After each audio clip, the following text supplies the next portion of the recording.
quelqu'un peut acclamer le nom du Seigneur ce matin.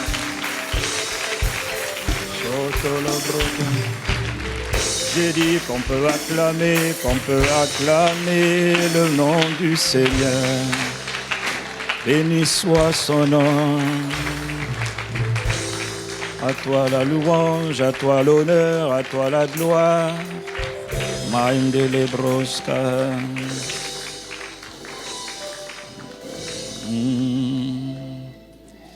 Alléluia. Seigneur, nous te remercions ce matin. Merci pour ta présence dans nos vies, dans nos cœurs encore ce matin. Excellent Père de grâce et d'amour, we thank you today. We give you praise today. En me levant ce matin, c'est à toi que je pensais. Excellent Père de grâce, Adonai, c'est-à-dire mon maître, mon Seigneur, mon propriétaire, mon souverain suprême, mon rédempteur, mon bouclier, mon refuge, ma force, ma forteresse, mon émancipateur. Pendant que je me couchais le soir, pendant que je dormais le soir, tu es et tu étais mon protecteur. Et quand je me suis levé ce matin, tu es mon protecteur, tu es mon abri et tu es mon appui. Si ce matin je me suis levé, ce n'est pas à cause du soleil, ce n'est pas à cause du chant du coq ou à cause du chant des oiseaux. C'est à cause de la grâce de Dieu, de la bonté de Dieu, de la fidélité de Dieu. La Bible dit que sa fidélité est mon bouclier et ma cuirasse.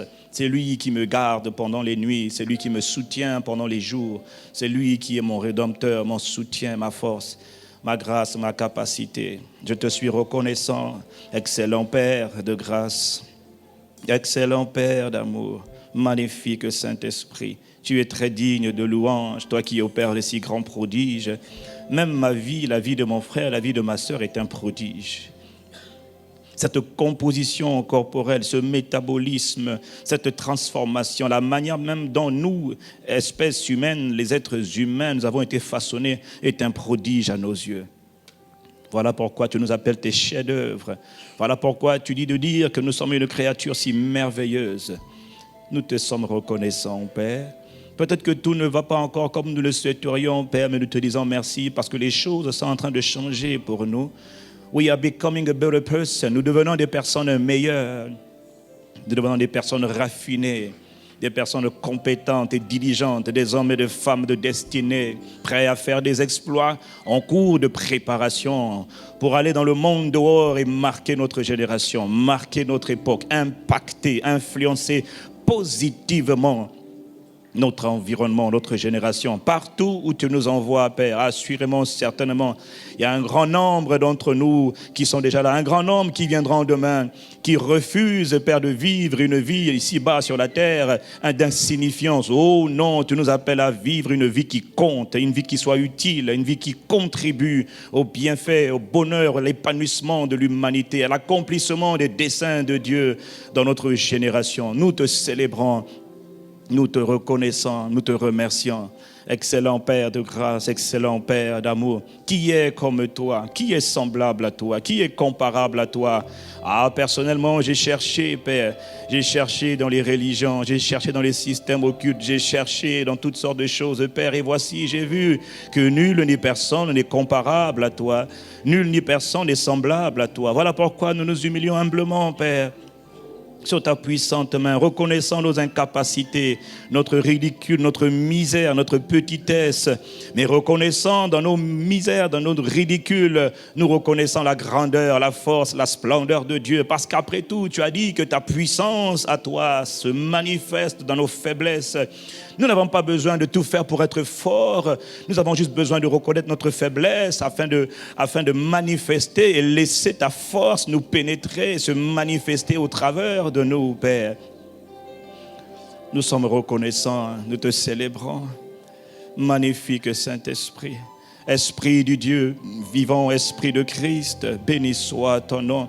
J'ai envie simplement de dire béni soit ton nom, béni soit ton nom. Simplement, béni soit ton nom.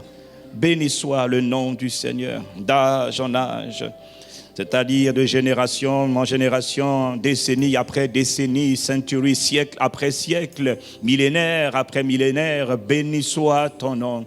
Magnifique Père de grâce, béni soit ton nom. Reçois tout honneur, reçois toute gloire de la part de ton peuple, de la part des enfants que tu as créés à ton image, selon ta ressemblance, mais mieux encore, que tu as appelés des ténèbres, dans lesquels nous étions hier à ton admirable lumière, des ténèbres de l'ignorance, des ténèbres de la destruction. Tu nous as appelés à ton admirable lumière de la connaissance, de l'intelligence, de la sagesse, de la transformation par le Saint-Esprit, non pas par nous-mêmes. Comment ne pas te dire merci? Comment ne pas te rendre grâce? Comment ne pas te célébrer? Comment ne pas, Seigneur, adorer ton Saint-Nom? Comment ne pas marquer une pause en ce jour que le Seigneur a fait? Nous te sommes reconnaissants, Seigneur, nous te bénissons. Oui, nous te bénissons. Tu es précieux pour nous. Tu es magnifique dans nos vies. Tu es admirable dans nos vies. Tu es excellent dans nos vies. Alors, Seigneur, notre Père et notre Dieu, voilà pourquoi, même quand je ne sais pas quoi dire, alors je chante des mélodies, je chante des psaumes, des hymnes, des cantiques spirituels à la gloire de ton Saint-Nom. Et qu'importe ce que mon voisin, qu'importe ce que ma voisine pense de moi, moi je suis là pour te célébrer, pour te rendre gloire, pour te rendre louange, honneur et gloire. Je chantonne et je chantonne, je chante ma propre mélodie, je chante un cantique à mon Père, à mon Seigneur, à mon Dieu. Je te célèbre et je t'adore, je te suis reconnaissant, mon trésor, mon ami. Tu es mon soutien, tu es ma capacité. C'est alors que j'exerce ma foi. Tu nous as dit en confessant ce que tu es, en confessant ce que tu fais, en confessant ce que tu as dit, en proclamant tes promesses et tes paroles. Je te suis reconnaissant, mon trésor et mon Père, mon bouclier, mon Dieu. Je te suis reconnaissant, je m'humilie humblement devant toi. Je veux t'adorer, je veux te célébrer tous les jours de ma vie, encore et encore. Alors que 2013 tire vers sa fin, moi mon Seigneur et mon Dieu, je veux plus que jamais attaché à toi, dépendre de toi. Je veux de tout mon cœur te faire plaisir, car je suis né pour ton plaisir. Je suis né pour ton règne et ta magnificence. Il faut que les habitants de la terre te connaissent à travers ma vie, à travers mon histoire, à travers mon témoignage. Il faut que les habitants de la terre t'adorent, te célèbrent. Il faut qu'ils adorent le saint nom de mon Seigneur et de mon Dieu. Je suis un instrument privilégié, un vase d'honneur à la gloire de ton saint nom, mon Père, mon Seigneur. Tu as dit qui enverrait, je cherche un homme, je cherche une femme sur la terre, par qui je veux manifester ma gloire, me révéler, Seigneur. Alors moi je répondu, sers-toi de moi, je me voici, envoie-moi, équipe-moi, façonne-moi, non pas pour que l'homme me voie, pour que l'homme entende, non, non, non, non, non, non, mais pour que l'on voie le Christ Jésus de Nazareth, afin qu'à travers mon histoire, afin qu'à travers ma vie, le nom du Seigneur soit glorifié. Il a dit, c'est quand je porterai, nous porterons beaucoup, beaucoup de fruits, que le nom de notre Seigneur et de notre Père sera glorifié. Alors Seigneur, accorde-moi la grâce d'être ce que tu m'as appelé à être, d'accomplir ce que tu m'as appelé à accomplir. Accorde-moi la grâce de t'aimer, de te craindre et de te chérir. Accorde-moi la grâce, mon Seigneur et mon refuge, et mon Dieu et mon roi et ma force. Je veux t'aimer, je te chéris, je n'ai pas honte de le déclarer. Je veux le proclamer devant l'assemblée, combien je veux t'aimer. Combien je t'aime, mon Seigneur et mon époux, et mon Dieu et mon roi. Qu'importe si j'ai l'air ridicule, oh, mais je suis privilégié d'être appelé enfant de Dieu, enfant de mon Père. J'appartiens à la famille de Dieu. Je suis un prince, une princesse, un roi, une reine de la famille royale des cieux de l'univers. Alors rien qu'en pensant à cela, je veux te dire ma gratitude, je veux dire ma reconnaissance, mon Seigneur et mon Dieu et mon roi, ma force, ma capacité. Je veux te dire d'un cœur sincère et disposé pour toi, combien j'ai besoin de toi, combien je te veux, combien je te veux, combien je suis honoré, mon Seigneur et mon Dieu, ma vie et ma gloire.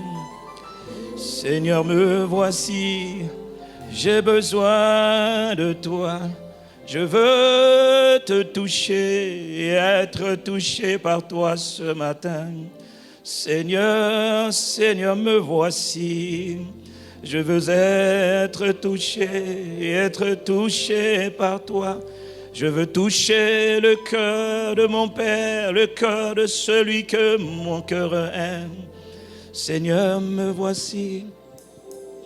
Humblement me voici. J'enlève mon masque. J'enlève mes faux semblants. J'enlève tout ce que je ne suis pas, que je me bats à être. Tout ce qui fait de moi, Seigneur. Tout ce qui est faux en moi, je m'en débarrasse. Je refuse, je le laisse de côté. Tel que je suis, je viens à toi, Seigneur. Bas les masques, je viens à toi et je m'humilie. I'm not trying to be strong. Je n'essaie pas d'être fort. Je essaie juste d'être ce que Dieu veut que je sois. Mon Père, mon Seigneur et mon Dieu. Seigneur, me voici. Enlève tes masques, ma soeur. Enlève tes masques, tes faux semblants, mon frère. Il veut que tu viennes à lui tel que tu es, tel que tu es. Mon Seigneur et mon Dieu. Seigneur, Seigneur, me voici, mon trésor et mon Dieu. Je viens, j'ai besoin pour être tout ce que tu veux que je sois. Entends. Voilà, j'ai enlevé mon masque, mon frère, ma soeur. Voilà, je veux dire maintenant, Seigneur, me voici. Tel que je suis, je me dispose. Je veux te toucher, Seigneur. Je veux te toucher par toi. Seigneur, Seigneur, Seigneur, Seigneur. Seigneur, me voici. Je m'humilie humblement. J'ai besoin. C'est un soupir. Ce n'est pas juste un chant. Et être touché par toi. Seigneur, Seigneur, Seigneur, Seigneur, me voici. J'ai besoin de toi. Je veux te toucher, être touché par toi. Chantons. Y a-t-il quelqu'un pour chanter avec moi? Y a-t-il quelqu'un pour adorer avec moi? Y a-t-il quelqu'un pour lui dire simplement Allel à l'Éternel, c'est-à-dire louange à Dieu? Tous ensemble chantons.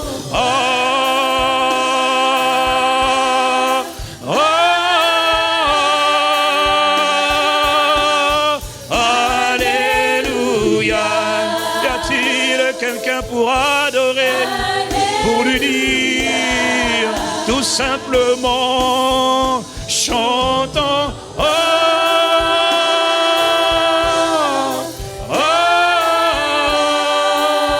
Alléluia Yahweh, reconnaissance à l'Éternel. Alléluia. Alors tous ensemble nous chantons. Ah, ah, ah, ah. Alléluia. Mantalabre koshandego, makashandalabra kayobo. Chantons. Ah, ah, louange à Jésus le Christ. Honneur à Jésus le Christ, le Rédempteur de toute l'humanité, le Sauveur du monde. Ces adorations sont pour toi. Ah,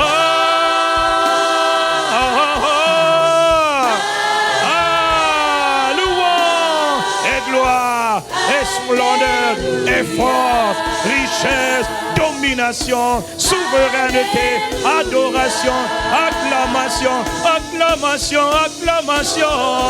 Ah,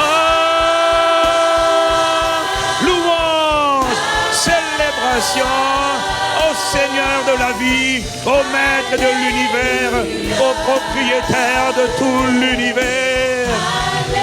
Voilà pourquoi, une dernière fois, chantons. Ah, ah,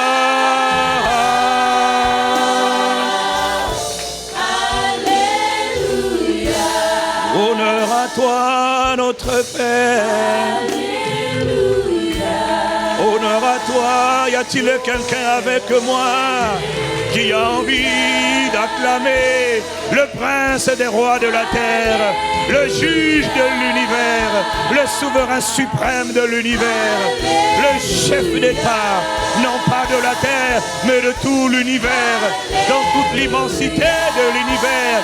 Il est le Christ, Jésus de Nazareth et son nom. Y a-t-il quelqu'un qui a envie de donner gloire, qui a envie de pousser des clameurs en l'honneur de son nom, en l'honneur de Jésus-Christ, le prince de la vie, l'alpha et l'oméga, le commencement et la fin, celui qui est la parole faite chair, la parole incarnée sur la surface de la terre.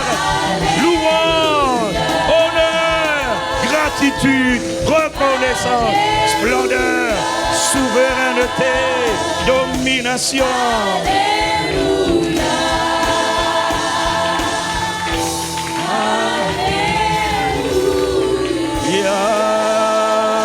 Alléluia, Yahweh. Oh,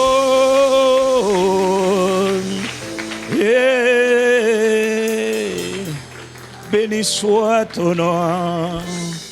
Béni soit ton nom. Le peuple qui est ici rassemblé ce matin veut te dire combien tu es précieux. Notre Seigneur et notre Père qui est dans les cieux, notre Sauveur, notre souverain suprême, notre chef d'État de tout l'univers. C'est vrai, il y a un chef d'État au Congo, il y a un chef d'État en Amérique et en Chine, dans tous les pays de la terre, c'est vrai. Mais la Bible dit, nous enseigne qu'il y a aussi un chef d'État, non pas du Congo, non pas de la Chine, non pas de la France, non même pas de la Terre, non pas de Mars, ni de Jupiter, Vénus, Saturne, non. Ni de la lune, non, mais de tout ce qui est créé, de tous les corps célestes, de toutes les planètes, les galaxies, les univers. L'ensemble de ces territoires est gouverné par celui qu'on appelle le chef d'État de l'univers. Son nom est le Père, son nom est aussi la parole, son nom est aussi le roi de gloire immortel, invisible, seul Dieu, seul Seigneur. C'est lui que nous adorons ce matin. C'est pour lui que nous sommes rassemblés ce matin. Les rassemblements des nations sont pour toi. Les rassemblements des peuples sont pour toi. Les rassemblements des tribus sont pour toi. C'est toi que nous voulons honorer, célébrer, glorifier, adorer, exalter. Hier, aujourd'hui, éternellement, reçois nos acclamations. Et nous ne sommes pas avares. Non, nous nous sentons bien. Nous sommes honorés d'être dans ta présence. Privilégiés d'être dans ta demeure. Reconnaissant pour tes offertes. Reconnaissant pour tes bienfaits.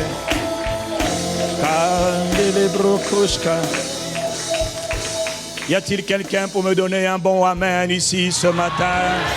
Y a-t-il quelqu'un qui est reconnaissant avec moi et qui dise un bon amen ce matin?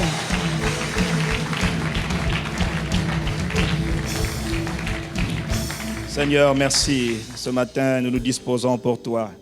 Enseigne-nous tes voies. Teach us your ways, oh God. Enseigne-nous ton chemin. Parle à nos cœurs ce matin, comme tu le fais depuis pratiquement maintenant plusieurs semaines, plusieurs mois de cela. Tu nous enseignes sur le thème de la foi. Seigneur, parle à nos cœurs, enseigne-nous. Repousse encore nos limitations et donne-nous la grâce. Accorde-nous le privilège de nous étendre encore davantage. D'aller de gloire en gloire, de devenir encore plus fort, plus sage, plus intelligent, de comprendre, de connaître encore mieux tes voies, tes desseins, ta parole, et de la mettre en pratique, parce que tu as dit que le peuple que tu t'es formé publiera tes louanges. Il ne s'agit pas juste d'aller à l'église pour aller à l'église si nous ne sommes pas transformés à l'image de Christ, si nos vies ne t'honorent pas, si nos vies ne sont pas de témoignage, à quoi ça sert d'aller à l'église, franchement? Non, absolument pas. Donne-nous ta parole. Ne nous donne pas le pasteur. Donne-nous ta parole à toi, Seigneur. Et transforme-nous par ta parole. Parce que nous ne sommes pas venus ici pour écouter la voix d'un homme. Nous sommes venus ici pour écouter la voix de Dieu exprimée à travers les hommes. Parce que lorsque Dieu parle, il envoie sa parole. Et sa parole, il l'envoie toujours par un homme. Et lorsqu'il a voulu résoudre des problèmes de l'humanité, il a fait que la parole qui est dans le commencement devienne chair. C'est cette parole que nous nourrissons, que nous chérissons, que nous désirons ardemment du plus profond de nos cœurs. Nous t'aimons, we love you, nous sommes reconnaissants, nous te chérissons, nous t'adorons, notre Seigneur, notre Dieu, notre époux, notre passion, notre richesse, notre obsession, notre ambition, notre motivation, notre Père, notre Roi, notre Maître, notre intime ami, notre plus belle rencontre, notre plus belle expérience, le Christ, Jésus de Nazareth. À toi la louange, à toi l'honneur, à toi la gloire, à toi tout ce qui est bon, à toi toutes choses, maintenant et à jamais. Y a-t-il quelqu'un pour me dire Amen, Amen? Y a-t-il quelqu'un pour me dire Amen? Est-ce qu'il y a un adorateur pour pousser avec moi un bon Amen en l'honneur? Y a-t-il un adorateur?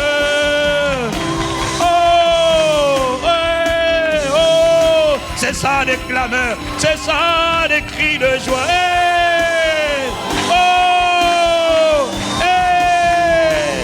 À toi la gloire, à toi la louange, à toi l'honneur, à toi la force, à toi nos acclamations, à toi toute gloire, à toi toute gloire, à toi Jésus, à toi la gloire, oh,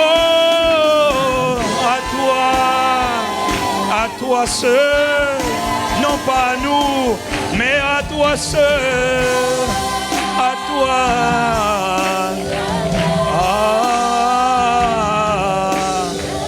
que nos vies te glorifient, Seigneur.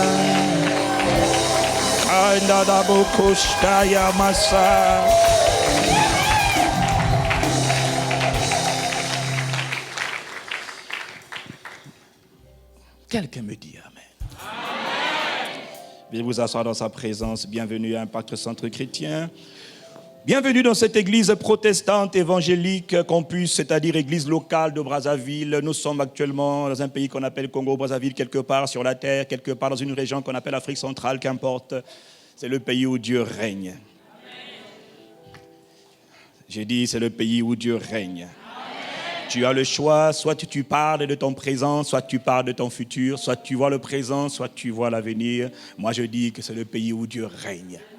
Où du nord au sud, de l'est à l'ouest, le nom du Seigneur est exalté. Ça ne veut pas dire que tout le monde est converti, tout le monde va à l'église. Non, c'est pas ça que ça veut dire. Ça veut dire que la splendeur de Dieu est visible dans tout le pays. Ça veut dire que l'amour est répandu dans le pays, la paix est répandue dans le pays, la prospérité est répandue dans le pays, le bien-être, le bonheur, la grâce, la faveur est répandue dans tout le pays. Quelqu'un me dit c'est possible. Et quelqu'un me dit je le vois déjà et ça se fera. Ça se fera. Ce matin, nous poursuivons encore notre série sur laquelle nous sommes, notre série « Tout est possible ». Cette semaine encore, je me disais, Seigneur, comment as-tu pu me faire enseigner ce sujet-là pendant presque 6 mois? Comment on a fait pour en arriver là pendant 6 mois, on parle du même sujet? Si ce n'est pas Dieu qui fait ça, expliquez-moi qui le fait. Moi, j'aurais lu, si c'était moi-même, logiquement, je me serais peut-être arrêté à 3-4 semaines d'enseignement. Mais semaine après semaine, le Saint-Esprit nous pousse encore à insister, à répéter. Il donne de nouveaux axes de développement. Donc, nous avons expliqué, mes frères, mes sœurs, que tout est possible à celui qui croit. Je crois que maintenant, tu as compris que absolument rien n'est impossible parce que tu te conformes à ce que Dieu dit. Il a dit que tout est possible dans la vie à celui qui croit. Dans Matthieu 9, verset 23, Jésus lui dit, tout est possible à celui qui a la foi, ou tout est possible à celui qui... La plupart des gens quotent, citent, récitent ce passage sans comprendre ce qu'il essaie de dire. D'ailleurs, c'est normal. La plupart même du temps, les gens lisent la Bible, ils ne comprennent pas réellement ce qu'ils disent, les versets, mais ils ne comprennent pas ce qu'ils disent. Ils ne comprennent pas la profondeur de ces passages. On connaît le passage, mais on ne comprend pas le passage. Il a dit que tout est possible à celui qui a la foi. Tout est possible à celui qui croit. Il a dit dans Matthieu 17, verset 20, je vous le dis en vérité, si vous avez de la foi comme un grain de sénévé, vous parleriez à cette montagne, vous parleriez, vous diriez, vous ouvrirez la bouche et vous direz à cette montagne, transporte-toi d'ici là, et elle se transporterait. Et ensuite, il a ajouté une phrase qui demeure toujours un mystère pour la plupart des êtres humains. Il leur a dit, rien ne vous serait impossible. Quelqu'un me dit, rien ne m'est impossible. Ah oui, ça fait plusieurs mois maintenant que nous sommes dessus. Nous avons compris que dans la vie, rien n'est impossible. Tout est question de... Mais de quelle foi parle-t-on? On parle pas de la foi protestante, la foi catholique, la foi musulmane, la foi bouddhiste, la foi baptiste, la foi évangélique. Toutes ces choses n'existent pas du tout. Ce sont des inventions des hommes. On nous parle de foi. Non, il n'y a qu'un seul type de foi, c'est celle qui vient de Dieu, notre Créateur. Jésus dit dans Marc 11, verset 22, il prit la parole et il leur dit, ayez la foi de Dieu. La version du second dit « ayez foi en Dieu », mais ce n'est pas ça. La version hébraïque, la version même en grec dit plutôt « ayez la foi de Dieu », c'est-à-dire « croyez comme Dieu », c'est-à-dire « ayez le genre de foi de Dieu ». Quelqu'un me dit « c'est possible ». Nous avons dit que la foi vient de l'esprit. L'homme est il possède une âme et il habite dans un corps. Ce corps s'appelle terre. Terre, ce corps, ce n'est qu'un corps de terre. Mais nous avons dit qu'à l'intérieur, il y a un autre corps qu'on appelle le corps spirituel.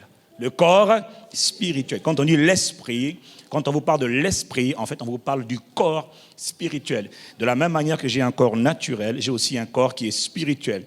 Mon corps spirituel est composé à des yeux, des oreilles, le nez, la bouche, les jambes, les pieds, etc. C'est un corps spirituel. Nous avons dit que la foi va grandir si je respecte 2 étapes, tout comme mon corps là va grandir si je respecte 2 étapes, si je mange, si je fais des exercices, si je m'entraîne, si je m'exerce. La foi, elle aussi, grandit si je respecte 2 étapes, si je me nourris.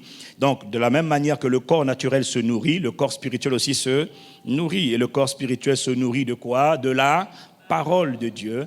Et nous avons aussi dit que donc le corps spirituel, donc l'esprit mange la parole, et l'esprit aussi fait des exercices, et en fonction de ce que mon esprit mange et des exercices que mon esprit fait, ma foi grandit, c'est-à-dire la force de l'homme intérieur, la consistance de l'homme spirituel, du corps spirituel, elle s'affermit. Quand je mange, mon estomac est rempli, je me sens lourd, c'est vrai, c'est ce qu'on appelle la foi qui passe de petite à grande, mais je dois aussi faire des exercices pour que mes muscles spirituels soient forts, soient façonnés.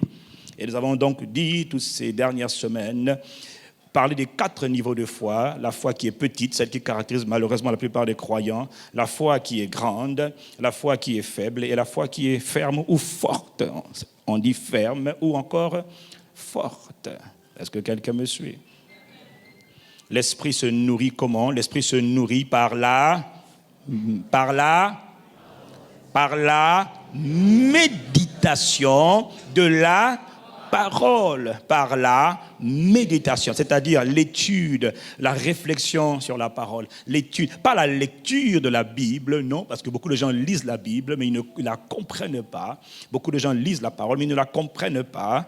Beaucoup de gens lisent la parole, mais elle ne devient pas chère en eux, pas parce qu'ils n'ont pas lu, parce qu'ils n'ont pas médité. Méditer, c'est étudier, c'est prendre le temps de manger, masticoter, mâcher tranquillement, sonder, analyser, réfléchir, regarder les contours. Et plus tu médites, en lisant la Bible, en méditant ta Bible, en ne faisant pas que lire pour courir, mais en lisant pour comprendre les contours, les qui, quoi, que, quand, où, comment, pourquoi, qu'est-ce qu'il veut dire. Y a-t-il un autre sens? Y a-t-il une autre version au même passage? Y a-t-il quelque chose que je dois comprendre? Tu vas en profondeur, tu lis un livre qui te renvoie dans la parole, tu écoutes un enseignement audio ou vidéo qui te renvoie dans la parole. En faisant toutes ces choses sur un thème donné, sur plusieurs thèmes donnés, qu'est-ce que tu fais? Tu es en train de manger parce que tu médites. Donc c'est ton esprit qui est en train de manger.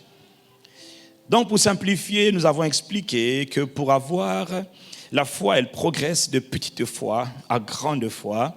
Quand on nourrit son esprit, quand on alimente l'esprit, quand on se nourrit d'une saine parole de Dieu et de manière régulière par la méditation de la parole, la foi progresse. Il dit à ton voisin, il faut que ta foi grandisse. Et ensuite, nous avons dit que la foi, elle passe de l'étape de foi faible à la foi qui est forte lorsque tu exerces ton esprit, lorsque tu mets en pratique la parole de Dieu, lorsque tu confesses et proclames la parole de Dieu. Je dois vous avouer que ce que je dis, il ne faut pas croire que ce que je dis est compréhensible de la part de celui qui n'est même pas encore né de nouveau, parce que ce sont des choses qui sont absurdes pour lui. Quelqu'un me dit Amen. Ce sont des choses qui donnent la vie à ceux qui sont nés de nouveau, à ceux qui comprennent les choses de Dieu.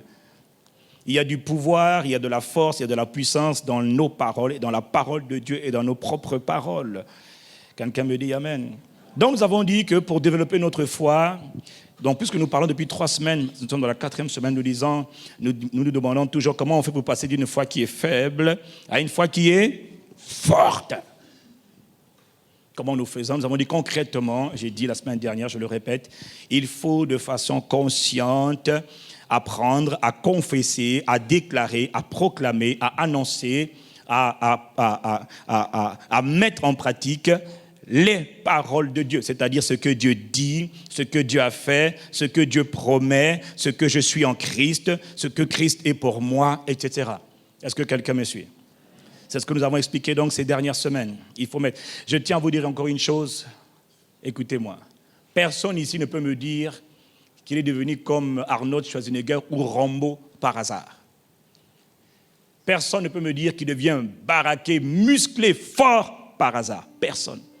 Tu peux naître avec même 4 kilos qui vont de ta mère, que Dieu la fortifie. C'est beaucoup 4 kilos. Tu peux naître comme tu veux, avec toute la force que tu veux, la grosseur que tu veux. Mais personne ne peut devenir fort musculairement. Personne ne peut avoir cette capacité, force musculaire, par hasard. Elle ne vient pas par hasard. Il faut la développer de manière consciente. Il faut faire des exercices de manière, selon un programme bien déterminé. Si tu vas à la salle de sport ou au stade pour marcher comme font les marcheurs, seulement tous les dimanches, c'est bien. Mais logiquement, ce n'est pas tous les dimanches qu'il faut marcher. C'est mieux vaut marcher tous les jours, un peu, que de marcher même 1 heure tous les dimanches comme certains le font. J'appelle ça de spectacle. Ou le cinéma. Tôt ou tard, ils iront à l'église au moins pour être mieux enseignés. Quelqu'un me dit Amen. Il vaut mieux faire quelque chose de manière répétitive, régulièrement, que de faire quelque chose une fois comme ça au passage. Parce que tes muscles vont se développer, ils vont devenir forts si tu fais des efforts conscients. Est-ce que quelqu'un me suit? Amen. Alors que quelqu'un me dise Amen. Amen. Ce que je dis a l'air simple, mais c'est très important. On ne devient pas fort musculairement par hasard. La foi ne devient pas forte par hasard. Il y a des efforts conscients de ta part que tu dois accomplir, que tu dois faire. Des efforts conscients. Donc, depuis quelques semaines, nous sommes dans les exemples et je vais continuer encore de les exemples. La semaine dernière, par exemple, nous avons dit que, puisque beaucoup d'entre nous, parfois, nous nous trouvons dans des situations où les gens essaient de t'intimider, de te faire peur, de te menacer, etc. Il y a une chose que tu dois faire. Il faut proclamer la parole de Dieu. Et la parole de Dieu dit que, quels que soient les challenges, les vicissitudes, les expériences de la vie, Dieu a dit, toi, tu es plus que... Toi, tu es plus que... Quelqu'un me dit, je suis plus que vainqueur. Je vous l'ai dit en le disant, on ne dit pas ça pour faire plaisir à son voisin, on ne dit pas ça pour se faire plaisir, tu dis ça parce que Dieu te le dit. Et toi, tu dois dire ce que Dieu dit. Pourquoi tu dois dire ce que Dieu dit? Parce que quand tu dis ce que Dieu dit, c'est ton esprit qui est en train d'acquérir de la force. C'est comme si tu es en train de soulever des haltères, ou tu es en train de faire de l'haltérophilie, ou tu es en train de faire de la musculation de ton corps. Toutes les fois que tu déclares ce que Dieu déclare, ça ne fait pas du bien à Dieu. Ça te travaille toi-même. Ça exerce ton esprit. Donc, tu n'as pas besoin d'aller faire de la marche au stade. Si tu veux faire de la marche au stade, c'est bien. Mieux vaut aller faire la marche autour du stade quand tu es déjà toi-même costaud à l'intérieur. Parce que c'est l'esprit qui contrôle tout le corps. Je répète, c'est l'esprit qui contrôle tout le corps. C'est l'esprit qui guérit le corps physique. Oh, quelqu'un me dit amen. C'est l'esprit qui est la base de tout. Tout vient de l'esprit. Pourquoi? Parce que l'homme est un esprit. Le corps dans lequel tu es n'est rien. Le corps, voilà pourquoi Paul a dit l'exercice physique est utile à peu. Mais l'attachement à Dieu, l'exercice spirituel, lui, est utile à tout. Je dis bien à tout. Je répète à tout. L'homme intérieur, le corps, l'esprit, le corps spirituel est utile à tout parce que le vrai toi, c'est l'esprit. Ce n'est pas la chair qui me regarde avec des yeux petits. De quoi il parle? Qu'est-ce qu'il raconte? Il raconte la parole de Dieu. Ce n'est pas de toi que je parle, c'est ton voisin qui a ses pensées impures. Dis à ton voisin, ressaisis-toi. Alors, je continue encore. Que faire lorsque les ennemis sont nombreux? Parce que nous avons tous, tôt ou tard dans la vie, des ennemis. Que faire lorsque tes ennemis sont nombreux? Et les ennemis en général, et on a tous besoin d'avoir des ennemis. Quelqu'un me dit amen. Oui, tu as besoin d'avoir des ennemis. Si tu penses que tu n'as... Non, mon frère, t'inquiète pas, tôt ou tard, tu vas comprendre que tu as besoin d'avoir des ennemis et ils sont utiles. Et malheureusement, tu ne connais pas toujours tous tes ennemis aussi. Gloire à Dieu. Donc, comme tu ne les connais pas tous, tu as besoin d'être attaché à Dieu parce qu'il n'y a que Dieu qui peut te préserver de tes ennemis. Il y en a que tu connais, d'autres que tu crois être tes meilleurs amis, mais qui en vérité ne sont pas aussi tes meilleurs amis. Ils sont encore des ennemis, mais ce n'est pas encore visible pour l'instant. Voilà pourquoi nous te disons toujours, vis encore. Vis seulement, t'inquiète, avance seulement. Et tu verras que finalement, même ce que tu appelais, oh mon pote n'était pas si pote que cela. Donc quand tes ennemis sont nombreux, et tes ennemis ils ont un don généralement, c'est le don de faire ce qu'on appelle des coalitions. Quelqu'un me dit des coalitions. Tu vois, non, il se ligue contre toi, mais il n'est pas tout seul, il va chercher des renforts. Et c'est une stratégie militaire normale. Quelqu'un me dit amen. Il ne faut pas être inquiet, oui, mais ils sont nombreux, mais tu as bien un ennemi qui est seul. Mais seul, on peut faire la guerre. Ouh, non. En général, il va prendre plusieurs pour s'assurer qu'il va te vaincre sans trop de mal. Mais c'est là qu'il doit tomber sur quelqu'un qui comprend qu'il est instoppable. Ah, quelqu'un me dit amen ici. Donc, quand tes ennemis sont nombreux contre toi, ils ont des desseins, il y en a qui veulent te tuer, il y en a qui veulent juste te paralyser. D'autres veulent te rendre malade. Dieu veut qu'on te chasse de là où tu es. Ils veulent que tu perdes la faveur que tu as. Ils veulent, en tout cas, tout ce qu'ils veulent, c'est le mal. Ils veulent ton malheur dans un domaine ou dans un autre. Un ennemi ne te veut pas du bien. Même quand il te sourit, ce n'est pas pour ton bien. Non, parce qu'il y en a qui croient vraiment que, mais pasteur, il est gentil avec moi. Eh, papa, fais attention. Cet homme qui veut ta main n'est pas forcément un ami. Et cette femme aussi qui veut t'épouser, frère, n'est pas forcément une amie. Parfois, c'est un diable déguisé en femme. Je t'aime, Charles-Henri. Et toi, tu dis, oh, pasteur, même. Je dis, frère, c'est un ennemi parfois. Fais attention, discerne que c'est bien un ami ou une amie. Je ferme la parenthèse, je parlais à quelqu'un. Donc, quand tes ennemis... Est-ce que je peux continuer? Vous m'embrouillez. Donc, quand tes ennemis sont nombreux contre toi, qu'est-ce que tu fais? La question, plutôt la réponse, c'est que dit la parole. Parce que je ferai ce que la parole de Dieu me dit de faire. Alors, nous avons la réponse dans le psaume de David, psaume 27. Et je vous rappelle que le psaume n'est pas une récitation, le psaume est une mélodie. Parce que tu vois, des fois, quand les ennemis viennent, on a vu dans les temps bibliques, on voit dans les récits bibliques comment parfois certains étaient assaillis par des ennemis et ils ont perdu tout courage, ils ont perdu toute audace, ils étaient décomposés. Il y en a qui étaient en train de trembler. La tremblote m'a saisi. Oh Dieu, mes ennemis sont nombreux. Oui, ça arrive qu'on tremble devant les ennemis. Alors David a dit, l'Éternel est ma lumière et mon salut. Et même quand il a peur, il dit, de qui aurais-je crainte? L'Éternel est le soutien de ma vie. C'est-à-dire l'Éternel protège ma vie. De qui aurais-je peur? Là, je suis en train d'essayer d'imiter David. Écoutez, je n'ai pas dit, vous connaissez ma technique. L'Éternel est ma lumière et mon salut. De qui aurais-je crainte? L'Éternel est le soutien. Vite, vous allez tous faire comme moi. Hein? Amen. De qui aurais-je peur?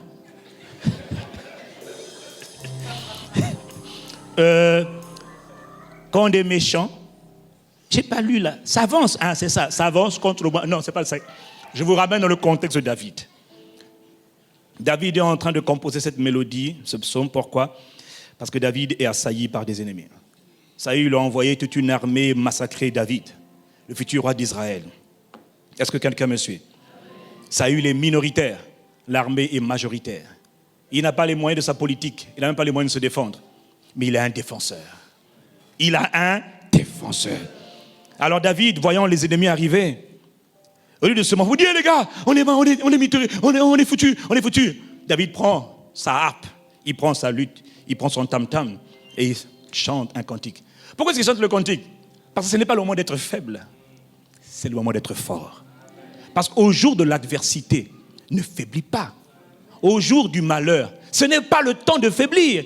Au jour où on t'annonce des mauvaises nouvelles, ce n'est pas le temps de faiblir. C'est à ça qu'on reconnaît les leaders et les faux leaders. Au jour du malheur, tu dois être fort. Oh, quelqu'un me dit un bon amen. Donc, comment tu fais? David rentre parce qu'il a compris qu'il faut déclarer les paroles de Dieu. Alors il dit, l'Éternel est ma lumière et mon salut, mon sauveur. Donc, il reconnaît que c'est Dieu qui est son sauveur. De qui aurais-je crainte? Parce qu'il est conscient, convaincu que Dieu est son sauveur. De qui aurais-je peur? C'est lui qui soutient ma vie. C'est lui qui soutient ma vie. Et il leur dit, quand les méchants s'avancent contre moi pour dévorer ma chair, ce sont mes persécuteurs et mes ennemis qui chancellent, c'est-à-dire ils perdent pied eux-mêmes et ils tombent. Et David dit dans le verset 3, si une armée comptait contre moi, si une armée vient m'assiéger, il ne dit pas si un homme vient m'assiéger, il dit si une armée, quelqu'un me dit une armée, composée de milliers de soldats, si une armée campait contre moi, malgré ça, mon cœur n'aurait aucune crainte. Si l'on me déclare la guerre, je serai malgré cela plein de confiance. Alors, qu'est-ce que tu fais lorsque tes ennemis se liguent contre toi? Confesse ce que Dieu déclare. Confesse ce que Dieu déclare. Dieu déclare quoi dans le cas présent? Il dit, l'Éternel est le soutien de ma vie. Je n'aurai aucune crainte. Je refuse d'avoir peur. Je refuse d'avoir peur. Je ne craindrai rien. Le Seigneur est le soutien de ma vie. L'Éternel est ma force. Je ne tremblerai devant personne. Je ne recule devant rien du tout. Je refuse d'avoir peur. Je refuse de trembler. Je ne craindrai rien. Est-ce que quelqu'un me suit? Pourquoi tu confesses ces choses? Parce qu'en confessant ces paroles, parce qu'en déclarant ces paroles, parce qu'en disant, en proclamant, en annonçant ces choses, tu es en train de fortifier qui? Toi-même. Voilà pourquoi ce genre de choses, tu as intérêt à les faire, à proclamer régulièrement, pendant que même l'adversité n'est pas encore là. C'est ce qu'on appelle l'entraînement. On s'entraîne avant le jour du combat. On s'entraîne avant le jour du match. Le boxeur ne s'entraîne pas le jour du combat de boxe, le jour du championnat de boxe. Le boxeur s'entraîne lundi, mardi, mercredi. S'il sait qu'il doit se battre le 30 janvier, alors c'est ce qu'il fait depuis septembre. Constamment, il est en train de s'entraîner dans sa salle de sport, dans son gymnase, il s'entraîne. Pourquoi est-ce qu'il s'entraîne? Il s'entraîne pour le jour de l'adversité, pour le jour du malheur. Parce que crois-moi, le jour du malheur, tôt ou tard, vient. Ah oui, toi tu ne crois pas à ça? Vis encore. Le jour du malheur, le jour de l'adversité vient. La question c'est comment vas-tu réagir? Comment vas-tu réagir? Ah mais moi je suis encore au bac. M'en moque, tu vas réagir comment? La mort a pris des gens qui n'étaient même pas prêts. La mort a râpé, a secoué des vies, secoué des foyers. Quand la mort viendra, que diras-tu à la mort? Que vas-tu dire à la mort? Prends-moi, oh Dieu, dans ta miséricorde, protège-moi de la mort. Dieu te dit, non, c'est pas moi de le faire. Parle toi-même à la mort. Mais quelqu'un dit Amen. Parle à la mort. Donc ce n'est pas le moment de trembler pour dire, on veut me tuer, on veut ma peau. Non! Tu dis, l'Éternel est ma vie, il est le soutien de ma vie. C'est-à-dire, c'est lui qui soutient ma vie. Parmi nous, certains en sont arrivés à cette conclusion-là. Je ne suis rien. Celui qui soutient ma vie, c'est Christ. D'autres pas encore, c'est bien. Mais il y en a parmi nous qui sont arrivés à cette conclusion. Donc on est détendu parce qu'on est conscient, je dis bien conscient, que nous on n'y peut rien. Mais c'est lui qui soutient ma vie. Est-ce que quelqu'un me suit? Alors quelqu'un dit, je refuse d'avoir peur. L'Éternel est le soutien de ma vie. Moi, répète, moi, je ne tremble devant personne. Je ne chancellerai jamais. Quelqu'un me dit Amen. Regardez le psaume 91, le même David, il vous dit ceci dans le psaume 91 au verset 5, il dit, je ne craindrai ni les terreurs de la nuit, ni les flèches qui volent de jour, ni les flèches qui volent de jour. C'est-à-dire les armes préparées pendant le jour. Parce que tu vois, mon frère, il y a des ennemis qui complotent contre toi la nuit, et puis il y a des ennemis qui complotent contre toi le jour. Est-ce que quelqu'un me suit? Et il a une réponse à ses ennemis. Il dit, je ne craindrai pas. Dis, je ne craindrai pas. Dis-le par une mélodie. Dis, je ne craindrai rien. Parce que tu vois, quand l'ennemi attaque, tu auras du mal à dire, je ne crains pas. Seigneur, je ne crains pas. Donc, ce qui va t'aider parfois, c'est quand tu dis cette parole et tu l'entoures d'une mélodie. Oh, quelqu'un, vous avez compris. Je suis fier de vous. Acclamez le Seigneur pour vous-même. Ah, je suis fier de vous. Oui, Seigneur, merci, parce qu'il commence à comprendre. Oh, il y a quelqu'un qui a compris. Ni la peste, c'est-à-dire les maladies, les infirmités, la peste, les maladies, les infirmités qui marchent dans les ténèbres de la nuit, ni les contagions, ni la contagion, c'est-à-dire les virus, etc., qui frappent en plein midi. Il y a des maladies qui sont concoctées contre les enfants de Dieu ou contre le peuple en général. Il y a des maladies qui sont concoctées pendant la nuit, d'autres qui sont concoctées pendant le jour. Qu'importe, moi je ne craindrai rien de toutes ces choses, dit le psalmiste. Que 1000 tombent à mon côté et 10 000 à ma droite, moi je ne serai pas. Quelqu'un me dit Amen. Pourquoi je vous donne tous ces passages? Ce sont des passages qui montrent simplement comment est-ce qu'on fait pour exercer son esprit, pour exercer la foi, pour fortifier la foi. Lorsque je suis dans certaines situations où les ennemis sont nombreux et je me sens menacé.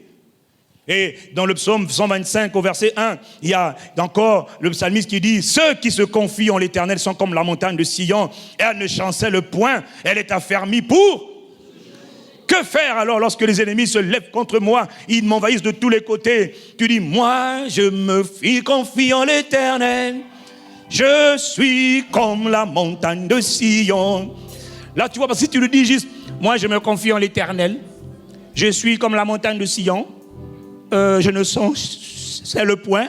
Ça veut dire quoi chanceler déjà, hein? Je suis affermi pour toujours. Non, ce n'est pas ça qu'il te dit de dire. Il te dit de dire, prends le temps de psalmodier. Prends le temps de mettre cette parole de Dieu dans une mélodie. Moi, je me confie en l'Éternel. Je suis comme la montagne de Sion. Oh, moi, je me confie en l'Éternel. Là, c'est ta propre mélodie. Je suis comme la montagne de Sion. Je ne chancelle point. Je suis affermi pour... Je suis affermi, je ne chancelle point. Là, tu parles de toi-même. Je suis affermi pour toujours. Les montagnes entourent Jérusalem. Ainsi l'Éternel m'entoure maintenant. Là, tu appelles Dieu. Les montagnes entourent Jérusalem. Ainsi l'Éternel ils m'entourent maintenant. Là, tu es détendu. Les montagnes entourent Jérusalem. Ainsi l'Éternel entoure son peuple. Pendant que tu es en train de chanter, écoutez-moi, et que je suis sérieux, écoutez-moi. Pendant que tu es en train de chanter comme ça, que se passe-t-il? Tes ennemis voyaient un homme qui était terrorisé. Et puis ils prennent leur jumelle et ils regardent, ils disent, oh, mais celui qu'on va attaquer, il est en train de danser. Oh. Mais les ennemis disent, mais qu'allons-nous faire? Il est en train, les montagnes ont tout. Et puis pendant qu'ils te regardent, ils te disent, hey, chef, majesté, il danse. Et pendant qu'il danse, il y a une garde qui est en train de se mettre en place autour de lui. Oh! Ainsi l'Éternel m'entoure maintenant. Les montagnes entourent Jérusalem. Ainsi l'Éternel, il m'entoure maintenant. Hey, mes ennemis, les montagnes entourent Jérusalem. Ainsi l'Éternel, il m'entoure maintenant. Et tout à coup, brusquement, soudain, sans avertir, sans que tu aies planifié quelque chose, brusquement, l'ange de l'Éternel monte en homme. Aïe, aïe, aïe, aïe, aïe. Ah. Aïe, aïe. L'ange de l'Éternel, il sort en embuscade. Il n'était pas là il y a quelques secondes, mais ton adoration a créé l'atmosphère. Hey! Voilà pourquoi la Bible dit, écoutez, l'ennemi est rusé. Quelqu'un dit rusé. Son but, c'est de faire en sorte que jamais tu ne saches comment on fait pour déclencher la présence de Dieu lorsque tout va mal. Nous, on a appris à déclencher la présence de Dieu. Dieu est là, mais il n'est pas toujours manifeste. Dieu est là, mais il n'est pas toujours manifeste. Il est là, il voit l'ennemi, mais il n'est pas toujours manifeste. Et pour manifester, déclencher la présence de Dieu, c'est dans la mélodie. Je suis là, je siège dans l'adoration, dans la louange de mon peuple. Lorsque mon peuple m'adore, c'est comme si commence à te faire des guili-guili. Te fait des guili-guili. Il dit, oh, il est en train de m'invoquer. Ah, il est en train de penser à moi. Bon, excusez-moi, vous, les méchants, qui avez formé des complots contre mes serviteurs et mes servantes, mon peuple, mes enfants. Je suis obligé de vous dégager. Désolé. Bah! L'ange de l'Éternel monte en embuscade et il le terrasse. Et voilà pourquoi tu vois des versets dans la Bible où ils étaient nombreux pour faire la guerre au peuple de Dieu. Brusquement, on ne sait pas comment, les ennemis ont commencé à s'entretuer entre eux. Qui a créé ça? La terreur de l'Éternel. Quelqu'un me dit la terreur de l'Éternel. C'est le sort de tes ennemis. La terreur de l'Éternel, c'est le sort de tes ennemis. Parce que toi, tu as compris le mécanisme. Tu vois, c'est pas le moment de dire c'est Seigneur. Non, adore seulement. Chante. Tu as vu, je prends les mêmes paroles, mais je les accompagne d'une. Et pendant que je le fais, c'est moi-même qui suis en train de devenir fort. C'est ma foi qui est en train de devenir forte. Or, il a dit que c'est par ta foi que tu parles aux montagnes, aux circonstances, aux événements. Et les circonstances sont obligées de s'excuser. Excusez-nous, chef, on va aller dans la maison de votre voisin parce que vous, là, vous êtes inébranlable. Quelqu'un me dit amen.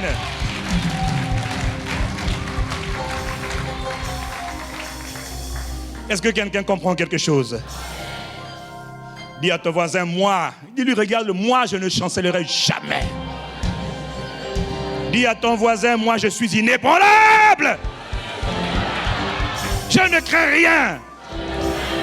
Je suis trop fort pour mes ennemis. Dites-le, je suis trop fort pour mes ennemis. Avec cette parole, tu sors de l'église, tu vas à la maison. Tu viens d'où? Ah, j'étais au centre de formation. Voilà ça, le camp d'entraînement. Ah, quoi? Parce que tu es là pour la première fois? Ah, pardon, mais nous, on est comme ça tous les jours ici. Hein. Donc, on est désolé, tu vois. Tu es à l'église, hein, détends-toi, tu es à l'église. On appelle ça le camp d'entraînement. On vient ici, on forme les hommes et les femmes qui deviennent des champions.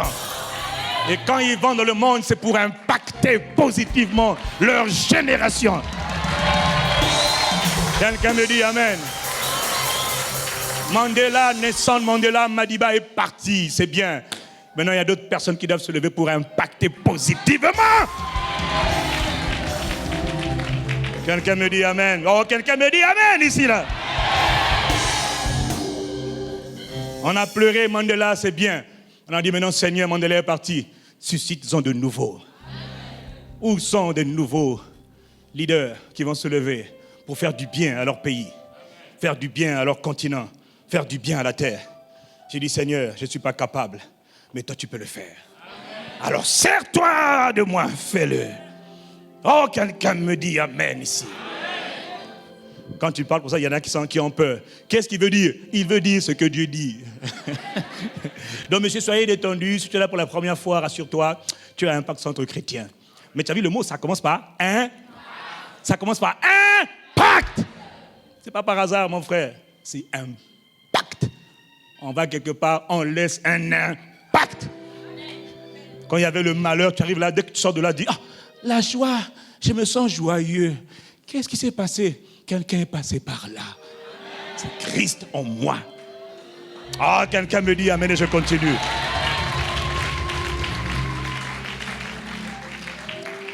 Autre exemple.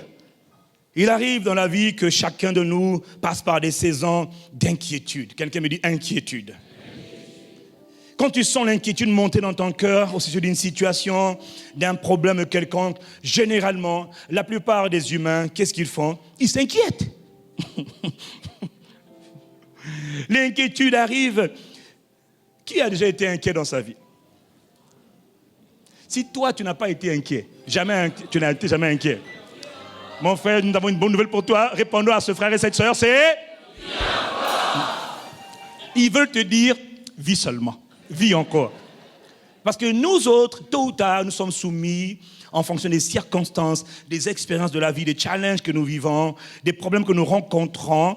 Il y a des inquiétudes qui montent et c'est normal que l'inquiétude vienne. Quelqu'un me dit Amen. Donc la plupart ont tendance à s'inquiéter pour le présent, pour le futur, etc. Or, l'inquiétude n'est qu'une autre forme de peur. L'inquiétude est un membre d'une grande famille qu'on appelle la famille de monsieur et madame peur. Tu vois, ce sont les neveux, les nièces, inquiétude, dépression, anxiété. C'est les membres de la famille qu'on appelle peur. Et l'inquiétude se manifeste par des conséquences terribles. Tu vis constamment dans la peur, inquiétude ou peur de l'avenir. Il y en a qui ont peur du lendemain, peur de ce qu'ils vont devenir, ou peur de ce qu'ils ne vont pas devenir, peur de manquer, peur de ce qu'on va dire d'eux, peur de ce qu'on va penser d'eux. Oui, il y a quelqu'un, ton voisin, parfois il a peur de l'opinion des autres, tu vois. Mais qu'est-ce qu'ils vont dire si je fais un pacte centre chrétien, on va me dire que moi aussi je suis devenu menuisier, charpentier, mécanicien, tu comprends, non? Est-ce que quelqu'un comprend? On peut fermer la parole. Alors, si je vais là-bas, il y en a... Ah, là-bas, on a dit que c'est une église... Il y en a même qui m'ont dit, votre église, c'est l'église des occultistes. J'ai dit, ah, bon, vous savez, tant qu'à faire une phrase de plus, vous savez, franchement, moi, je chante. Devant les accusations, je chante et je suis heureux. Je suis heureux. Vous savez quoi? Cet enseignement me fait du bien. J'ai vu la dernière fois sur Facebook une femme qui écrit « Pasteur Ivan Castanou m'a ensorcelé. Délivrez-moi. Ivan Castanou m'a ensorcelé. » Et les gens ont commencé à dire « Vous êtes folle. » Elle a dit « Non. » Et puis il y a un autre qui dit « Oui, elle a raison. » J'ai rigolé. Mais vous voyez, j'étais sincère. Je me disais « Oh !» J'ai failli dire « S'il vous plaît, écrivez encore. Dites encore mieux que ça. Dites comment il m'a tué. » J'étais heureux. Devant les accusations, je suis heureux. J'ai appliqué la parole de Dieu. Maintenant, au début, je me forçais. Mais tu vois, plus je exerce le muscle qu'on appelle la foi, plus je suis vraiment heureux. Donc celui qui m'insulte dehors, frère, tu es béni. Celui qui m'accuse, je suis heureux. Quelqu'un me dit, je suis heureux. Donc, tu vois, je me moque, mais totalement, tu vois. Mais complètement de ce que tu penses à mon sujet. Ce qui importe, c'est ce que le Père pense à mon sujet.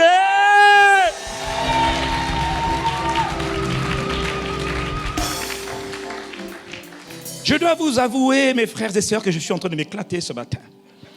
Je m'éclate sincèrement.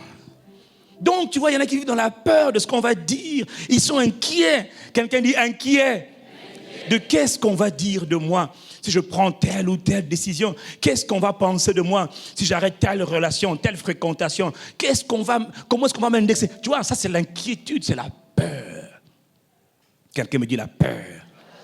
Tu vois, même, il y en a qui ont peur d'essayer, peur d'entreprendre, peur de prendre le risque d'essayer quelque chose de différent. Peur de quitter un endroit où je ne suis pas édifié, où je ne progresse pas. Peur de quitter mon assemblée, mon travail. Peur parce que j'ai peur de l'opinion des autres. Quelqu'un me dit la peur. Peur d'entreprendre, peur d'initier, peur du regard des autres, peur des critiques. Mais il y en a d'autres qui ont peur d'échouer. Si j'essaye, mais si ça ne marche pas. Oui, mais si ça marche. Peur, il y en a qui ont tellement la peur d'échouer qu'ils restent tétanisés. Préfèrent ne rien faire. Frère, on ne prend aucun risque. Mieux vaut rester dans la galère, que de vouloir sortir de la galère et puis prendre des risques. C'est la peur, donc, la peur d'échouer, la peur de l'échec, la peur de l'adversaire. Il y en a qui ont peur des ennemis. Bon, ça c'est déjà réglé. On t'a dit, ne crains absolument rien. Il y en a qui ont même peur de parler en public.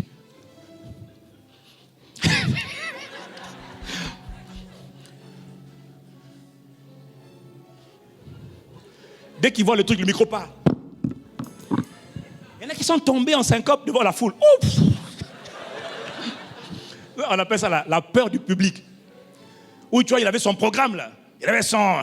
Je suis ingénieur, docteur, professeur. Dès que j'arrive devant la foule.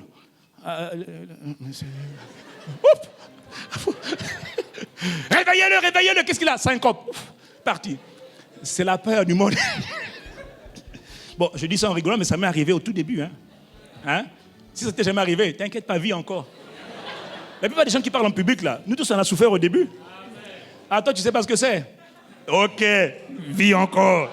Parce que nous, première fois qu'on m'a demandé de prêcher, frère, je ne me souviens pas de ce que j'ai dit.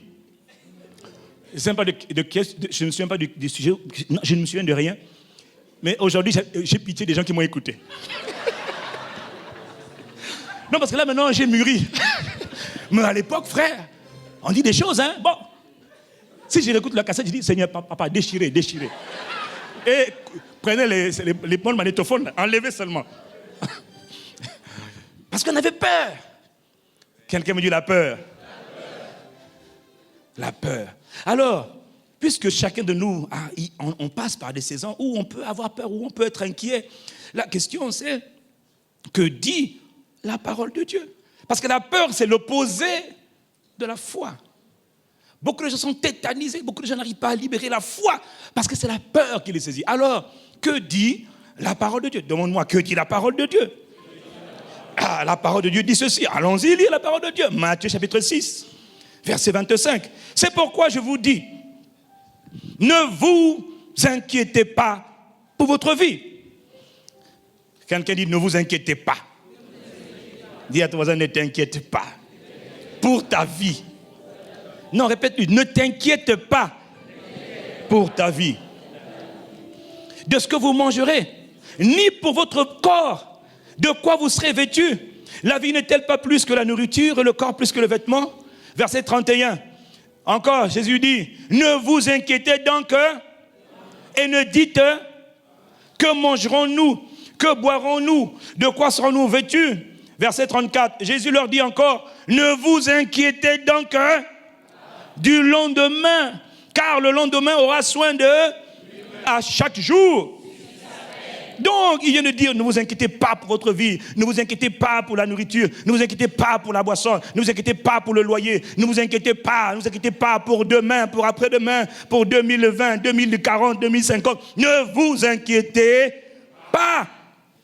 Ensuite, dans Philippiens, chapitre 4, Jésus parti auprès du Père, maintenant assis à la droite du Père, il envoie le Saint-Esprit, et le Saint-Esprit nous dit encore par la bouche de l'apôtre Paul, dans l'épître Paul aux Philippiens, chapitre 4, versets 6 à 7, le Paul, mon ami personnel, l'apôtre Paul, nous dit, ne vous inquiétez de,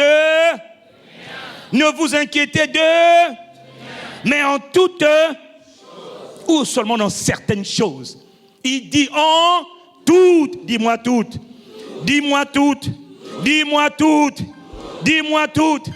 mais en toutes choses. Il dit ceci, faites connaître vos besoins à Dieu par des prières, des proclamations, des déclarations, écoutez, des déclarations, des supplications, des pétitions, des déclarations, des confessions, des proclamations et des supplications avec des actions de grâce, c'est-à-dire avec une attitude de reconnaissance. Et la paix de Dieu, quand vous allez le faire, il se produira en vous une chose, la paix de Dieu, qui surpasse, quelqu'un dit surpasse. Il dit quoi? Il y a une chose qu'on appelle la paix qui surpasse. Quelqu'un me dit surpasse. Quelqu'un me dit surpasse. Quelqu'un me dit dépasse. Elle dépasse toute forme d'intelligence, c'est-à-dire de compréhension. On va te dire, mais tu es malade ou quoi? Mais tu es incroyable, toi. Pourquoi? Parce que j'ai la paix. Au milieu des troubles, des mauvaises nouvelles, je suis en paix. Mais la paix n'est pas venue par hasard. Cette paix qu'on appelle la paix de Dieu, la Bible dit, elle gardera vos cœurs et vos pensées en Christ. L'autre version dit, la paix de Dieu qui surpasse toute compréhension, établira comme une garnison dans vos pensées en Christ. Elle va monter la garde. Et quand l'inquiétude vient, pouf, la paix dit, tu ne rentres pas ici. Est-ce que quelqu'un me suit? Ça, c'est ce que dit la parole de Dieu. Alors, comment exercer ma foi quand je reçois la parole de Dieu? Dis ce que Dieu dit. Mais Dieu dit quoi? En vérité, quand il vous dit, ne vous inquiétez de rien, il est en train, en réalité, de dire, refusez de vous inquiéter. Dis à ton voisin, refuse de t'inquiéter. S'il le dit, ça veut dire qu'il sait que tu as en toi la capacité de bloquer l'inquiétude. Oh, quelqu'un me dit amen. Qu'est-ce qu'il est en train de dire? Il est en train de te dire, refuse d'avoir peur. Alors moi, comme un bon serviteur, un bon soldat, je dis, à vos ordres, Majesté Jésus, qu'est-ce que je dis? Je dis, je refuse d'avoir peur. Je refuse de m'inquiéter. Je refuse de m'inquiéter devant cette situation, devant cette maladie, devant cet obstacle, devant cette montagne. Oh, moi, je refuse de m'inquiéter. Qu'est-ce que tu es en train de faire? Tu es en train de fortifier ta foi. Pourquoi? Parce que tu es en train d'obéir à la parole de Dieu. Ou encore tu dis, je rejette la peur. Je refuse la peur. Je refuse. En tout cas, moi, quand je prie, il faut m'écouter prier. Je dis, je refuse, je rejette, je ne crains rien. Je refuse de m'inquiéter pour telle ou telle situation. Je refuse de m'inquiéter. Père, je te rends grâce parce que tu es mon Père, mon protecteur, mon souverain, mon défenseur, mon bouclier, mon refuge, ma force, ma passion, mon amour. Moi, cette situation-là, je refuse de m'en inquiéter. Parce que l'inquiétude vient pour toutes sortes de situations. Quelqu'un me dit un bon amen. Alors, qu'est-ce que tu fais? Déclare ce que Dieu dit. Et tu vas voir, plus tu refuses de t'inquiéter, plus tu seras en paix. Dis à ton voisin, c'est une décision que tu prends. Quelle est cette situation qui t'angoisse, qui te fatigue, qui te ronge? Quelle est cette situation, cette expérience dans laquelle tu passes actuellement, qui est pour toi le sujet de tellement de tristesse, tellement d'inquiétude? Parle à cette situation, dis avec moi, je refuse de m'inquiéter. Ton voisin va te regarder, va te dire, mais ils sont abrutis. Non, ils sont sages et ils sont intelligents. Eux, au moins, ils ont compris que l'homme est un esprit. Ce qu'on dit ne concerne pas le corps. Ton corps là, gros ventre, petit ventre, grande taille, petite taille, ne veut rien dire. Là on parle de la nourriture, de l'esprit, de la foi, de l'esprit, de l'exercice, de l'esprit. Ça c'est des paroles pas pour les mauviettes, c'est des paroles pour les tueurs de géants, pour les champions. Quelqu'un me dit Amen. Mais alors, qui t'a dit qu'à l'église on allait pour s'ennuyer? Bienvenue à ICC. Impact Centre Chrétien. Frère, ici on ne s'amuse pas, ici on est détendu. On enseigne la parole de Dieu. Quelqu'un me dit Amen ici. Oui, il y a quelqu'un qui dit oui, mais c'est un peu trop brouillon pour moi. Ok, papa, tiens bon. Prends courage. Si tu veux, je peux aussi faire le monsieur qui nous dit absolument oui, dans la vie, parce que tu vois, nous pouvons aussi faire un peu de rhétorique spirituelle, parce que tu comprends. Si c'est ton style, je peux aussi faire un peu de rhétorique, c'est-à-dire faire un peu de philosophie ou de sophie, l'amour, de la sagesse, de l'intelligence. Cher ami en Christ, nous pensons que la foi vient de ce qu'on entend, et ce qu'on entend vient de la parole de Dieu. Quelqu'un me dit Amen ici. Ça aussi on sait faire. Je peux tout faire. Par la grâce de Dieu, je sais tout faire. Mais là, je fais ce que Dieu me demande de faire. Dis à ton voisin, bienvenue à ICC. Dis-lui, sois détendu, tu es à l'église. Est-ce que je peux continuer? Alors, mes amis, tu comprends que dans les situations de ce genre, tu dis simplement, je refuse de m'inquiéter. Je ne suis pas inquiet. Je refuse d'avoir peur. Tu vois, à force de dire « je refuse d'avoir peur », la peur te laisse. La paix rentre dans ton cœur. La paix rentre dans ton cœur. Et pourtant, la situation n'a pas changé à l'extérieur. C'est vrai. Mais toi, tu as changé. Quelqu'un me dit Amen. La foi n'a que des avantages. Une foi qui est ferme, forte, n'a que des avantages. Une foi qui est ferme et forte n'a que des avantages. Allons, regardez ce que la Bible dit dans 1 Corinthiens chapitre 16, verset 3. 1 Corinthiens 16, verset 3. Écoutez ce que le Saint-Esprit nous dit par la bouche de mon ami Paul. Veuillez, c'est-à-dire, soyez vigilants.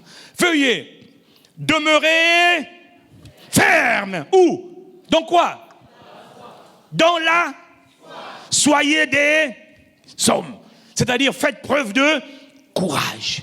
Il dit, fortifiez-vous. Autrement, il dit, soyez, mais tout ça vient d'abord du fait que tu demeures ferme. Autrement dit, tu es d'abord vigilant sur les pulsions, sur les émotions, sur les sensations que tu ressens. Il te dit, fais attention. Regarde bien, vérifie, fais attention aux sentiments que tu ressens. Quand tu sens l'inquiétude, quand tu sens des menaces, il dit sois sobre, sois vigilant sur ton cœur, garde ton cœur toi-même et demeure ferme dans la foi. Est-ce que quelqu'un me suit? Alors, regardez, la foi ferme n'a que des avantages et elle va nous emmener encore plus loin. 1 Pierre chapitre 5, verset 8 à 9. 1 Pierre chapitre 5. Versets 8 à 9. Regardez encore, le même passage dit de la part d'une autre personne qu'on appelle Pierre, mais par le même Saint-Esprit. Pierre dit, soyez sobres. Et la version Le Semeur dit, ne vous laissez pas distraire. Dis à ton voisin, ne te laisse pas distraire. Ne te laisse pas distraire, mon frère. Il dit, soyez sobres, veuillez, c'est-à-dire restez. Votre adversaire, le diable rôde comme un lion rugissant. Ce n'est pas un lion rugissant, il rôde comme un lion. Il y en a qui dit, Satan est un lion. Non, ce n'est pas un lion rugissant, il rôde. Il dit, voilà pourquoi tu dis au début, sois vigilant. Ne te laisse pas distraire. Parce qu'il y en a qui entendent le tu étais distrait. Tu étais distrait, c'est ton voisin là qui était distrait. Tu étais distrait. Si tu n'étais pas distrait, tu ne commencerais pas à dire Seigneur, secours. Il te dit non. Votre adversaire, le diable, rôde comme un lion rugissant. Il cherche, cherchant qui il va. Verset 9, dites-le à haute voix. Répétez à haute voix. Résistez. Mais avec quoi? Avec une foi ferme. Résistez avec une foi. Ministre Patrick, s'il te plaît, viens voir. Monte, vite. Résistez. Quelqu'un dit résiste. Dis à ton voisin, moi je résiste. Ça veut dire quoi résister? Ok. Ministre, pousse-moi. J'ai deux options. Écoutez, j'ai deux options. Pousse-moi. Non, pousse-moi. Je t'ai dit pousser. Tu fais comme ça. Pousse-moi comme ça. Voilà. Là, il est en train de me pousser. Il me pousse. D'accord? Ça, il est en train de me pousser. J'ai deux options. Soit il me pousse et je fais que reculer, soit il me pousse et je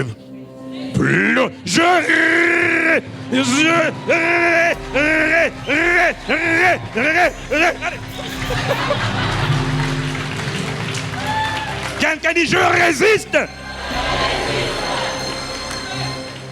Il dit résister. Mais avec quoi? Avec quoi peut-on résister? Avec oh Seigneur, non. Il y a une seule chose qui te permet de résister. Il le dit, c'est avec une foi qui est ferme. La version Le Semeur dit inébranlable. Quelqu'un me dit amen. Quel est le secret? Le Saint-Esprit t'explique que pour résister au diable qui rôde constamment dans ta vie, il faut la foi. Mais la foi, elle doit atteindre un niveau de foi qu'on appelle la foi ferme ou encore forte. Parce que tu vois, il t'explique que pour résister, c'est-à-dire pour s'opposer, aller dans la direction contraire. Dis-moi direction contraire. Oppression de la vie. Il faut une foi qui est forte. Pour résister aux menaces, aux intimidations, aux maladies, à la peur, aux angoisses, à la mort. Il te dit, tu ne peux le faire que si ta foi, elle est forte. Là, tu résistes. C'est pour ça que beaucoup de croyants, ils aiment Dieu, ils aiment vraiment le Seigneur, mais ils faiblissent. Devant la mort, ils sont attrapés. Devant les maladies, ils sont décimés. Devant les menaces, ils sont étouffés. Devant les intimidations, ils sont ébranlés. Les menaces, ils sont totalement défaits. Pas parce qu'ils n'aiment pas Dieu, parce que leur foi n'est pas forte. Mais personne n'acquiert une foi forte par hasard. Il faut faire un effort conscient de travailler la foi. Quelqu'un me dit amen. Et leur problème, et l'autre problème, c'est que nous capitulons trop facilement parce que notre foi est trop faible. Donc, le problème, c'est qu'avec une foi faible, je ne peux pas résister. Une foi faible va me faire reculer. Seigneur, sauve-moi. Il te dit, oui, mais là, je t'ai donné ma parole. Mais oui, où est la parole? Il dit, va écouter la parole. Où étais-tu au tronchon? Nuit et jour, Seigneur, j'étais en boîte de nuit, dans les bars. Je faisais le sport le dimanche, je allais à l'église. Il dit, bah, continue maintenant. Le dimanche, il fallait aller écouter la parole. Tu aurais pris des forces. Et au jour de l'adversité, ça t'aurait aidé. Mais toi, tu jouais au football le matin. Et bien maintenant, on joue au football. Quelqu'un me dit amen. Amen. Voilà. Quelqu'un me dit, je résiste au diable. Ça, tu dois apprendre à le dire dans ta prière. Quand tu sens la menace, ne dis pas, Seigneur, aide-moi. Non, ce n'est pas là qu'il faut dire, Seigneur, aide-moi, Seigneur, sauve. Non, ce n'est pas là. Là, on doit dire, je résiste. L'ennemi, c'est qui est qui? Il sait à qui peut faire ses chou, chou, chou, chou, chou. Il y en a qui tremblent. Non, tu dis rien. Je résiste. I resist you. I rebuke you. In the name of Jesus, I rebuke you. Ça, c'est le langage de la foi. Quelqu'un me dit amen. S'agissant du grand Moïse, le Saint-Esprit nous dit de lui, dans Hébreux chapitre 11, verset 27, en parlant de mon ami Moïse. Ça, c'est un de mes autres amis. J'ai beaucoup d'amis, hein. La Bible dit, c'est par la foi qu'il quitta l'Égypte sans craindre la fureur du roi, car il tint ferme, comme voyant celui qui est invisible. La version Parole vivante dit ceci, fortifié Par sa foi, il a bravé la fureur du roi et a quitté l'Égypte, aussi intrépide et ferme que s'il avait vu de ses yeux le Dieu invisible. Paul, la Bible nous dit ici, tu vois, le Saint-Esprit nous dit ici que ce qui distinguait Moïse des autres exploits, Moïse est connu pour, et plutôt, oui, c'est ça, Moïse est connu pour être un homme qui a fait de grands exploits.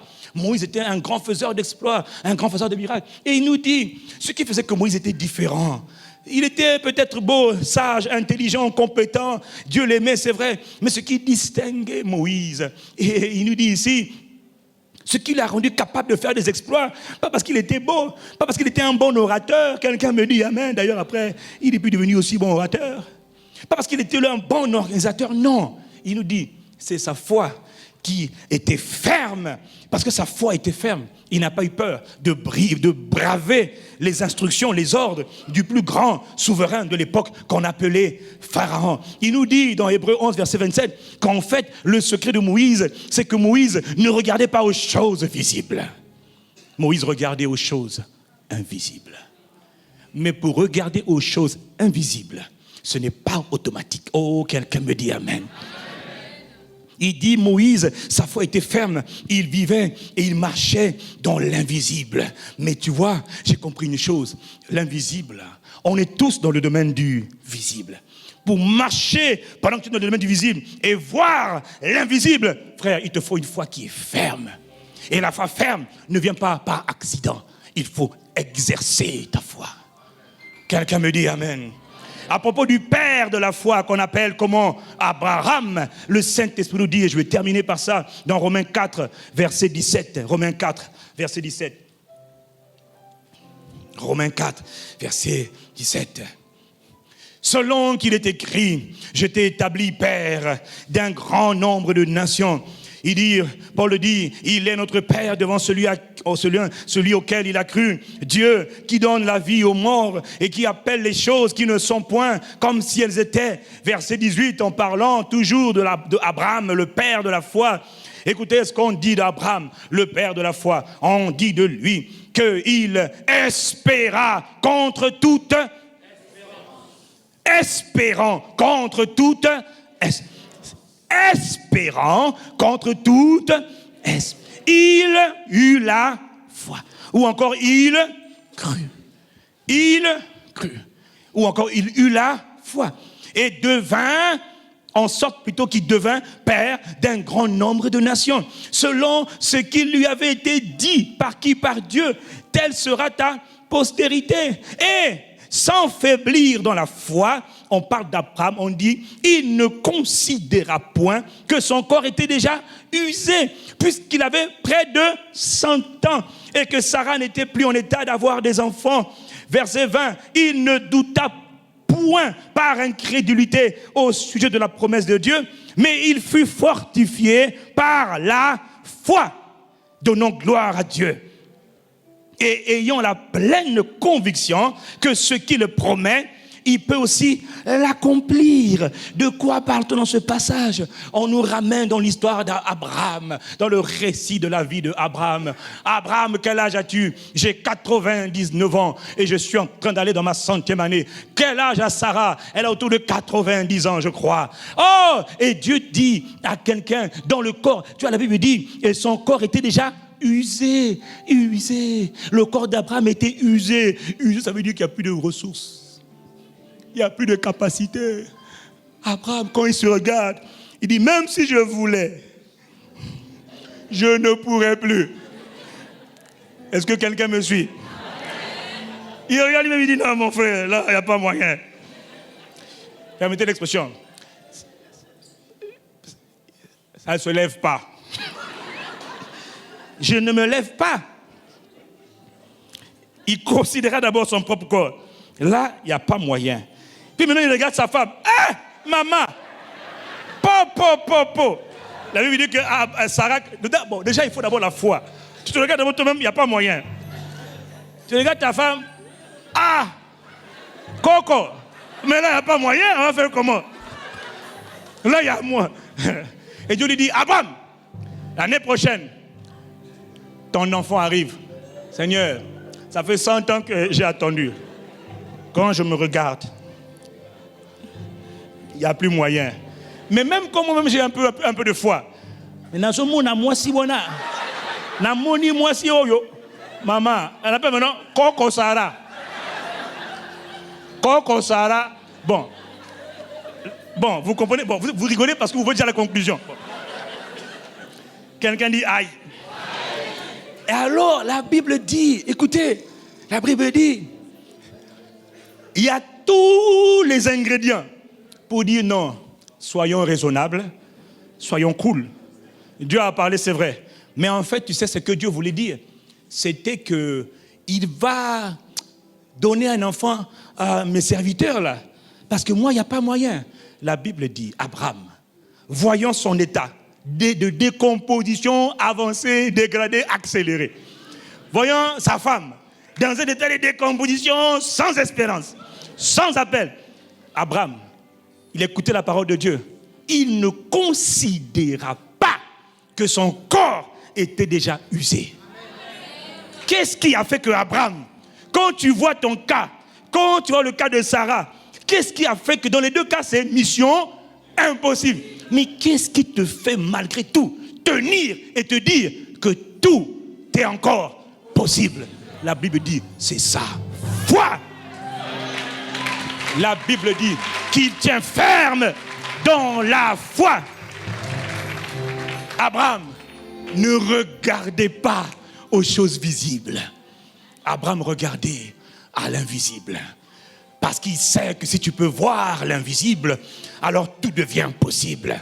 Si tu t'attaches seulement à ce que Dieu a dit et tu cesses de poser des questions par rapport à ce que Dieu a dit, mais tu décides simplement de croire à ce que Dieu a dit, malgré les évidences de la maladie qui gangrène le corps, malgré le fait que tu as avancé en âge, malgré le fait que tu n'as pas de diplôme, tu n'as pas de qualification, tu n'as pas de connexion, tu n'as pas de nom, tu n'as pas de réseau, malgré tout ce qu'on peut imaginer comme évidence, fais comme Abraham, exerce ta foi. Si Dieu le dit, je peux l'avoir. Si Dieu le dit, je peux le devenir. Si Dieu le dit, tout est possible. Tout est possible. Quelqu'un dit avec moi, tout est possible. Parce que je marche. Non, dites-le, je marche dans l'invisible. Je vois l'invisible et je reçois ce qui était impossible. Parce que pour moi, rien ne m'est impossible. Mais pour moi, tout est possible.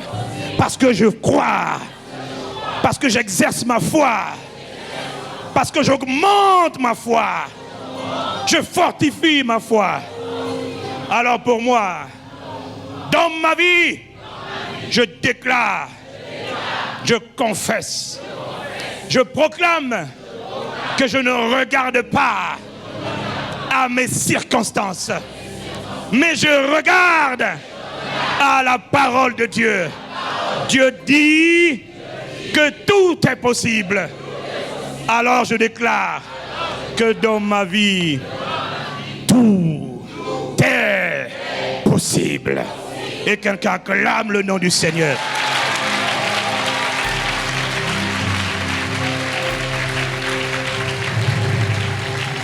J'ai dit quelqu'un acclame le nom du Seigneur.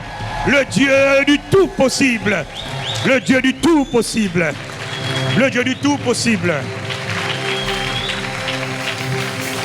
Je reconnais que je peux tout et que rien ne m'est impossible. Je reconnais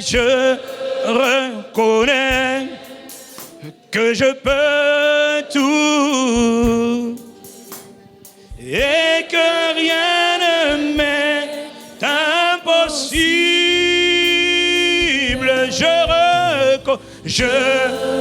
Dans ma vie, dans ma destinée. Il y a une ferveur, il y a une atmosphère de foi ce matin.